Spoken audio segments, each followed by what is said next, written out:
Vinnslustöðin í Vestmannaeyjum hefur sagt upp 50 manns vegna taprekstrar og hækkunar veiðigjalds. Framkvæmdastjórinn segir uppsagnirnar erfiðar og sorglegar. Réttarhöldum í Þorlákshafnarmálinu lauk síðdegis. Saksóknari fer fram á hámarksrefsingu yfir 3 sakborningum af 5.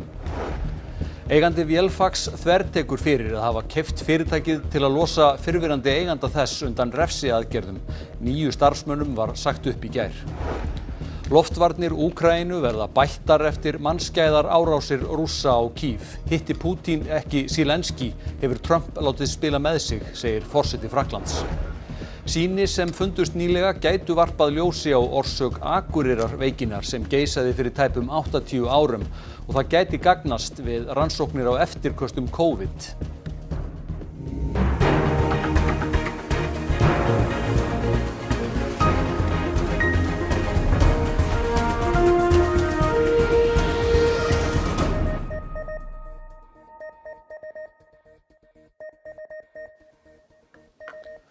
Gott kvöld.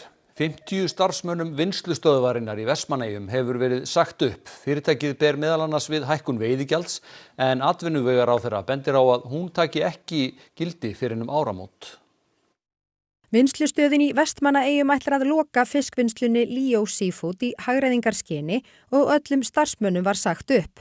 Rekstur vinnslunnar hefur verið þungur síðustu ár og framkvæmdastjórinn segir að launahækkanir og sterkt gengi krónu hafi þyngt róðurinn. Ofan á það leggist fyrirhuguð hækkun veiðigjalds. Sparnaðurinn felst í lækkun launakostnaðar og við segjum að þetta sé 400 milljónir, þetta er á bilinu 350 til 500 milljónir. Og við þurfum að skoða aðra möguleika en við getum ekki látið félagið fljóta sofandi að feigða rósi. Við þurfum að grípa til aðgerða og ná vopnum okkar eins og ég segi, þannig að við getum staðið í skilum, við getum verið undirstaða atvinnu hérna í Eyjum. Þetta er bara sorgleg stund og ömurleg. Hanna Katrín Friðriksson, atvinnuvegaráðherra, segir fregnir af uppsögnum starfsmanna vinnslustöðvarinnar erfiðar. Eitt af því sem liggi til grundvallar hækkuninni sé að afkoma sjávarútvegs sé betri en í öðrum atvinnugreinum. Það sé því eðlilegt að hluti hennar renni til þjóðarinnar í formi veiðigjalda. Svona ákvarðanir að loka fyrirtæki, segja upp 20 starfsmanna, þetta er ekki ákvörðun sem er tekin yfir nótt. Hún á sér langan aðdraganda, það liggur bara fyrir. Þannig að það er kannski þessu tilfelli og mögulega öðrum sem að koma upp nærtakar að líta bara til reksturs viðkomandi fyrirtækja og þess sem á hefur gengið frekar en þess sem að mun verða af því þessi veiðigjöld eru náttúrulega ekki komin til framkvæmda fyrir á næsta ári. Hún hafnar því að greiningarvinnan við vinnslu frumvarpsins hafi verið ófullnægjandi eins og gagnrýnt var í þinglegri meðferð málsins. Á öllum þeim árum sem liðin eru frá því að lögum veiðigjöld voru fyrst sett þá hefur þau verið breytt oft. Og ég ætla bara eiginlega að leiða mér að halda því fram að sú greiningarvinna sem var unnin núna við vinnslu þessa frumvarps sé meiri en samanlögð sú greiningarvinna sem hefur átt sér stað í fyndinni við þetta mál. Saksóknari í Þorlákshafnarmálinu fer fram á að mennirnir 3 sem ákærðir eru fyrir að verða Hjörleifi Hauki Guðmundsinni að bana, Stefán Blackburn, Lúkas Geir Ingvarsson og Matthías Björn Erlingsson, fái að minnstakosti 16 ára fangelsisdóm. Anna Lilja Þórisdóttir, þú hefur fylgst með þinghaldinu sem lauk með málflutningi síðdegis. Hvers vegna fer saksóknari fram á svona þungadóma? Já, hann talaði meðal annars eðli brotana og þetta verið margþætt og mjög hrottalegt mál. Nú eitt af því sem var lagt til grundvallar var að Hjörleifur heitin var skilinn eftir bjargarlaus á göngustígi í Gufunesi og án þess að nokkur hefði gert minnstu tilraun til að koma honum til hjálpar. Hvað kom fram í ræðum verjenda? Já, allir fóru þeir fram á sýknu fyrir hönd sinna umbjóðenda. Nú, svo einnig var gerð einkaréttarkrafa fyrir hönd eiginkonu og sonar Hjörleifs heitins og verjendur fóru fram að henni yrði ýmist vísað frá eða hún lækkuð. Nú, verjendur þeirra sem eru ákærðir fyrir manndráp sögðu það hefði aldrei verið ætlunin að ráða manni bana. Nú, svo voru svona ýmsar athugasemdir rannsókn málsins og hvað hefði mátt betur fara þar. En einn verjandi eins þeirra sem ákærður fyrir manndráp gaf kost á viðtali, hinn gerði það ekki, en við skulum heyra hvað hann sagði. En það liggur þetta ljóst fyrir, ef á að tengja umbjóndum minn við einhvern atburð eða eitthvað ofbeldi og hann hafi átt að nota einhverja hluti, þá þarf að rannsaka það til hlítar hvort að sá hlutur hafi verið notaður. Því það kom fram hjá réttarmeinalalækni að þeir fengu til dæmis ekki til sín þá hluti eins og tjakk eða skiptilykil til rannsóknar til að bera saman við til dæmis sár eða það áverka sem voru til skoðunar. Þannig að þeir geta ekki heldur staðfest það að þessi áhöld sem ákæruvaldið að reyna að segja hafi verið notuð. En það farið fram á vægari refsingu yfir öðrum sakborningum. Já, það rétt. Þeir eru 2 til viðbótar, það 18 ára piltur sem ákærður fyrir peningaþvætti og 20 stúlka sem ákærð fyrir frelsissviptingu eða hlutdeild í frelsissviptingu og ráni. Nú það farið fram á 3 mánaða skilorðsbundið fangelsi yfir honum en 2 ára fangelsi að mestu skilorðsbundið yfir henni. En við ræddum við lögmann þeirra beggja núna rétt fyrir fréttir og við skulum heyra hvað þeir höfðu að segja. Það liggur fyrir að hann hafði enga vitneskju og ég tel að það sé náttúrulega sannað það sem átti sér stað og hvaðan þessir peningar voru að koma. Leið og hann gerði sér það ljóst að þá hafði hann samband við lögreglu, hjálpaði til við að upplýsa málið og í raun og veru tryggði það að bankinn endurheimti þessa peninga. Þannig að það skýtur skakku við að hann hefði verið ákærður í þessu máli að mínu mati.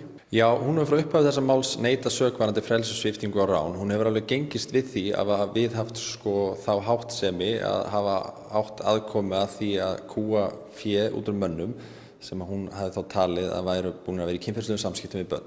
Og það hafi hún talið að stæði til umrætt sinn. Og hún hefði ekki haft þá forsendur til þess að geta vitað að svona myndi fara. Enda var hún ekki viðstödd umrætt sinn. Það er óumdeilt í þessu máli að hún var stödd í Reykjavík allan tíman og átti þarna nokkur símtöl við hinn látna. Eigandi Vélfags þvertekur fyrir að hafa keypt fyrirtækið til málamynda en viðurkennir að tímasetningin komi illa út. Vélfag sætir refsiaðgerðum vegna tengsla við rússneskt fyrirtæki sem talið hluti af skuggaflota Rússa. 9 starfsmönnum var sagt upp í gær og framkvæmdastjórinn hætti. Evrópusambandið hefur beitt 2500 einstaklinga og fyrirtæki viðskiptaþvingunum frá innrás Rússa í Úkraínu. Ísland og Noregur hafa einnig tekið þær upp. Vélfag sem framleiðir tæki til fiskvinnslu eina íslenska fyrirtækið sem hefur orðið fyrir þessum þvingunum. Það vegna tengsla við rússneska útgerðarfélagið Norebo sem á svörtum lista. Norebo í eigu rússneska auðjöfursins Vitali Orlov. Norebo keypti Vélfag fyrir 3 árum en árið 2023 var Vélfag komið í eigu félags sonar Orlovs sem norskur ríkisborgari. Í maí á þessu ári var félagið selt til svissnesks athafnamanns Ivans Nikolai Kaufmann 4 dögum áður en ESB tilkynnti refsiaðgerðir gegn Norebo. Viðskiptabanki Vélfags Arion banki telur þetta málamyndagjörning. Orlov feðgar hafa fært ýmsar eignir frá því að refsiaðgerðirnar tóku gildi og það þekkt tengsl á milli þeirra og Kaufmanns. Well, I knew them from the past, of course. I bought the company from them, yes. But if you ask me whether I have contractual relationships to them or whether I serve them as an advisor or if I hold this company for them or a member of the board, no. The answer to this is no, and I made that quite clear to both the Ministry of Foreign Affairs and to Arion Bank. So you say you know them, but you haven't worked with them or for them in the past? I was member of a foundation council where one of the members of the family was a potential beneficiary.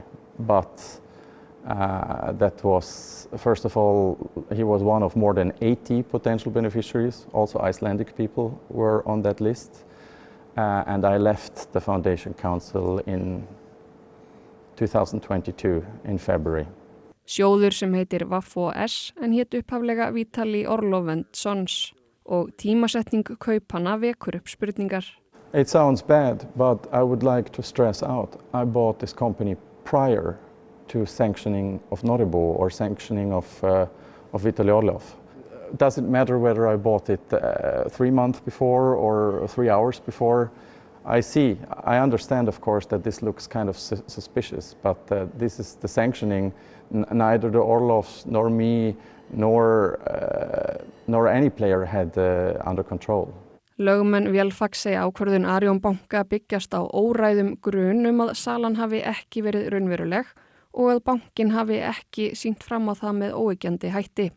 Kaufmann sé skráður raunverulegur eigandi hjá skattinum en ráðuneytið samþykki það ekki. Ráðuneytið segist treysta Arion banka sem segir Noribó hafa óbein eignar eða stjórnaryfirráð yfir Vélfagi.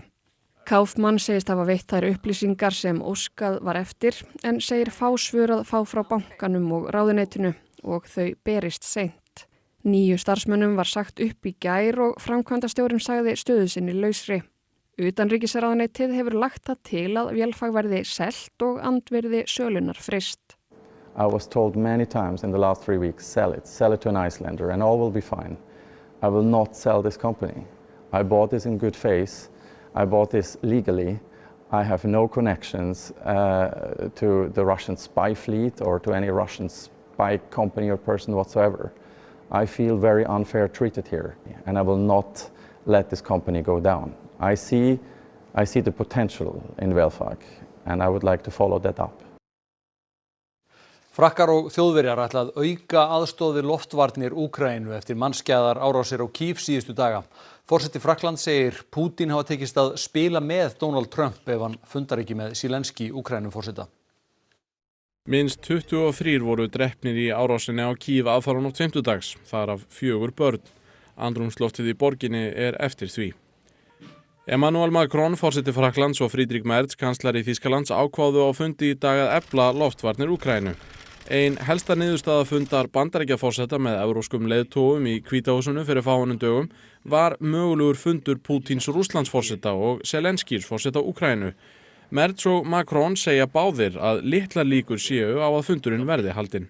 Si ça n'est pas tenu lundi, échéance qui avait été fixée par le président Trump, je crois qu'une fois encore, ça voudra dire que le président Poutine se sera joué du président Trump. Á sama tíma funduðu varnarmálaráðherrar Evrópusambandsríkja í Kaupmannahöfn, meðal annars Úkraínu. I mean, these attacks show that Putin is just mocking any kind of peace efforts that are made. So what we have to do is increase pressure on Russia. Zelensky á sama máli og Kallas. Hann segir að Rússar séu að nýta von friðarviðræður til að kaupa sér tíma. Русські будуть робити все, щоб не зустрічатися. На мій погляд, що вони дещо отримали, бо була у них зустріч зі Сполученими Штатами Америки. En Pútín óhræddur við að funda, bara ekki með Zelensky. Pútín fundar með forsætisráðherra Indlands í desember og eftir helgi ætla Pútín og Erdogan Tyrklandsforseti að ræða stríðið í Úkraínu. Ísraels her lýsti því yfir í dag að Gaza-borg væri hættulegur vígvöllur og bindur þannig enda á reglubundið hlé á árásum til að koma þangað hjálpargögnum. Ísraels her vinnur að því að taka borgina yfir með valdi þvert á ákall alþjóðasamfélagsins. Gaza-borg sú stærsta á Gaza og þar talið að 1 milljón manns haldi til, margir hverjir of veikburða til að flýja. Stofnun á vegum Sameinuðu þjóðanna lýsti nýverið yfir hungursneyð í borginni í fyrsta sinn sem stofnunin gerir það í Mið-Austurlöndum. Sýni sem nýlega komu í leitirnar á Landspítalanum eru talin geta varpað ljósi á orsakir Akureyrar veikinnar. Það gæti svo gagnast við rannsóknir á langvarandi eftirköstum kórónuveirunar, mikið líkindi þykja með einkennum sjúkdómanna. Akureyrarveikin reið yfir veturinn 1948-9 og 1000 manns veiktust á Akureyri. Veikin dreifði svo landið norðan og vestanvert og náði einnig til Reykjavíkur. Miðað við einkennin hélt fólki fyrstu að þetta veri lömunaveiki eða mænuveiki.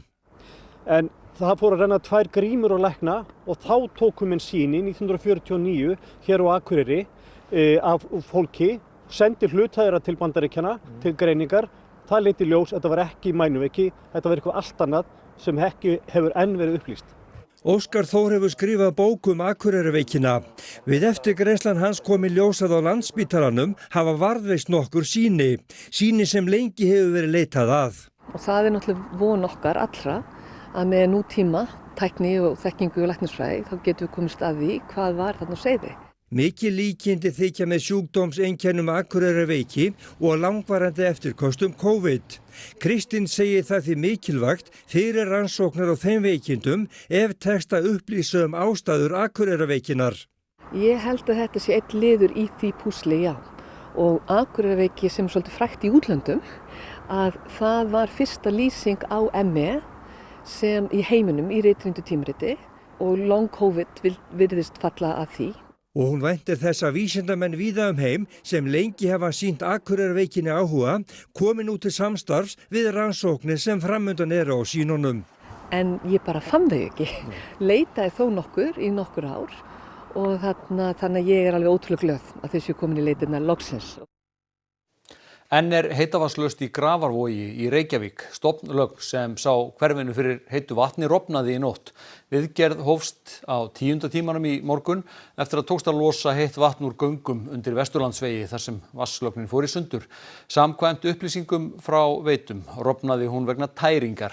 Viðgerð á stofnlögninni lokið og gert ráð fyrir að byrjað verði að hleypa vatni fyrir klukkan 10 í kvöld. Fullur þrýstingur ætti að vera komin á í nótt.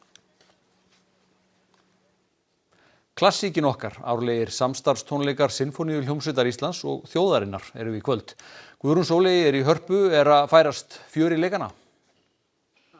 Já, það myndi ég nú segja. Húsið smátt og smátt að fyllast, enda gott kvöld í vændum. Hér eru tryggt að engum leiðist, hvorki í kvöld né í allan vetur. Þegar við ætlum að fara yfir það helsta sem í boði í bíói, tónlist, dansi og skemmtun.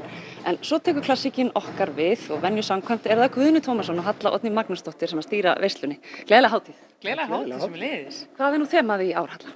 Þemað í ár söngurinn og söngröddin og það hvernig mannskepnan syngur sig í gegnum lífið og hinnar margvíslegu birtingarmyndir söngsins fá svona að blómstra í þessari tónleikadagskrá. Já, af hverju syngur maður í rauninni? Grundvallar spurning í lífinu.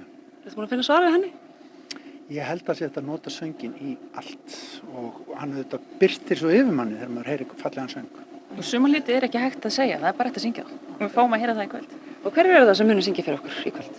Sko, einvalalið söngura, bæði úr klassíska geiranum, óperustjörnur eins og Dísela Lárusdóttir, Eggert Reginn Kjartansson. Ólafur Kjartan, beint af Wagner hátíðinni í Bayreuth. Svo eru dillandi jazzrættir eins og Rebekka Blöndal og popstjörnur á borð við GTRN og sjálfan Pálma Gunnarsson. Af nógu að taka. Fyrir hverja myndu þið segja að þessi tónleika séu? Við hugsum þetta alltaf fyrir alla fjölskyldurna sem að áður saminast heima vel svona ef við fáum að ráða í rauninni. En svo líka frábært við fáum svo miklu orku frá fólkinu í salnum og við finnum líka fyrir að það gott fólk bak við skjáina heima. Já, við finnum orkuna handan skjána, búið að binda börnin við stólinn, láta þau horfa á klassíkina. Þannig átt að vera. Takk fyrir kærlega, ég teg ykkur ekki lengur frá ykkar mikilvæga störfum. Hvetjum ykkur sem heima sitið til að horfa áfram í allt kvöld. Já, takk fyrir þetta, Guðrún Sóley í Hörpu. Ítalskt málverk sem nasistar stálu fyrir rúmlega 80 árum dúkkaði nýlega upp í fasteignaauglýsingu í Argentínu. Málverkið heitir Portrett af hefðafrú og eftir ítalska málaran Giuseppe Ghislandi. Það var í eigu hollensks listaverkasala en endaði í höndum nasistans Friedrich Katkian. Sá flúði til Suður Ameríku eftir seinni heimsstyrjöldina. Blaðamaður hollenska dagblaðsins Algemein kom auga á málverkið í fasteignaauglýsingu fyrir íbúð í eigu dætra Katkians. Lögregla gerði húsleit en þá var málverkið hvergi sjáanlegt och nú þess leitað. We hebben besloten uiteindelijk om bij zijn dochters langs te gaan die nog steeds in Argentinië wonen. Die deden niet open, maar onze correspondent zag dat wel een huis te koop stond. Toen zijn we gaan kijken op de Argentijnse funda. Daar stonden interieurfoto's en daar hing een van de schilderijen. En jij wist gelijk, dit is een van die geroofde schilderijen. Ja, ik had ze pas nog gezien op oude zwart-wit foto's. En toen zag ik hem daar hangen aan de muur, dacht ik, ja, bingo. Þeir sem óku hringveginn síðasta hálfa mánuðinn sáu sumir undarlega sjón. Mann á háhjóli eða veltipétri sem tíðkaðist á 19. öld. Þarna voru á ferðinni Tékkar sem fara til styrktar krabbameinssjúkum börnum. Ferðin hófst í Tékklandi og hjólað var í gegnum Pólland, Þýskaland og Danmörku. Þaðan var siglt til Seyðisfjarðar og hjólað þjóðveg 1. Þetta 3100 kilometra ferðalag tók 33 daga og því var það stór stund fyrir Ívan og fylgdarmann hans Dýrka að ljúka Íslandshringnum og þar með ferðinni á Egilsstöðum. Ferðin var farin í þágu krabbameinsveikra barna í Tékklandi. It's my hobby, this bicycle. It's from Czech Republic. This bike is for children. Yeah. Most difficult is weather, because very windy and very rainy and foggy now today, and weather is the very difficult. I have on this bicycle all Europe, only Malta and San Marino it's not. Hringferðin Ísland og loka áfangin í ferðinni tók 2 vikur. Háhjólið ekki með gíra, en í brekkum hægt að flytja pedalana til, svo léttara sé að stíga hjólið. Áður en farið niður brekku, svo réttara að þyngja aftur. The most difficult is going down the hill, because brakes is very difficult in this bike. It's normal bicycle. It's good bicycle. Á veðri, lægð suðaustur af landinu beinir til okkar mildri og rakri norðaustlægri átt, víða gola eða kaldi á morgun og súld eða rigning með köflum en skýjað með köflum á suður- og vesturlandi og stöku skúrir síðdegis. Hiti 9 til 17 stig, hlýjast suðvestan til. Við förum nánar yfir horfur næstu daga að loknum íþróttafréttum. Karlalandsliðið í körfubolta spilar annan leik sinn á Evrópumótinu í hádeginu á morgun og mætir þá Belgíu. Leikmenn liðsins eru fegnir að fyrsti leikurinn, með öllu stressinu sem honum getur fylgt, sé nú frá. Sviðskrekkurinn farinn. 3. árið í röð verður Íslands lið í sambandsdeild Evrópu í fótbolta og í annað sinn það lið Breiðabliks. Blikar unnu Virtus frá San Marino í gær og þeirra bíða 6 hörkuleikir næstu mánuðina. Og FH styrkti stöðu sína í öðru sæti bestu deildar kvenna í fótbolta í gærkvöldi og mætir toppliði Breiðabliks í næstu umferð. Íþróttir eftir andartak. Helstu atriði frétta. Vinnslustöðin í Vestmannaeyjum hefur sagt upp 50 manns vegna taprekstrar og hækkunar veiðigjalds. Framkvæmdastjórinn segir uppsagnirnar erfiðar og sorglegar. Réttarhöldum í Þorlákshafnarmálinu lauk síðdegis. Saksóknari fer fram á hámarksrefsingu yfir 3 sakborningum af 5. Eigandi Vélfax þvertekur fyrir að hafa keypt fyrirtækið til að losa fyrrverandi eiganda þess undan refsiaðgerðum. 9 starfsmönnum var sagt upp í gær. Sýni sem fundust nýlega gætu varpað ljósi á orsök Akureyrarveikinnar sem geisaði fyrir tæpum 80 árum og það gæti gagnast við rannsóknir á eftirköstum COVID. Ríkisútvarpið með fréttavakt allan sólarhringinn og við minnum á netfang fréttastofunnar fréttir@ruv.is. Njótið helgarinnar, verið sæl.